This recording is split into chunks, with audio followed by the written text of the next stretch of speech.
বন্ধু, প্রেম টেম ছাড়ো, পড়াশোনা করো, বাড়িতে থাকো, কিছু করো।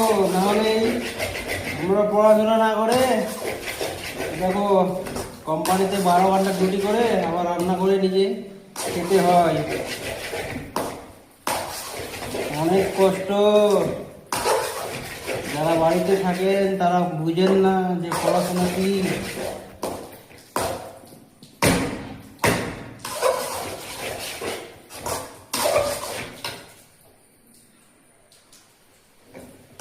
নিজে নিজে রান্না করতে খেতে হয়।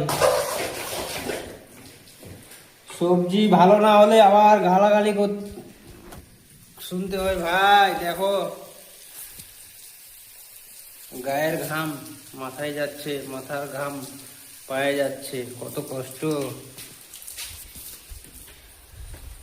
হে দেখো বাইরের হেভেলি, কত ভিউস ভালো।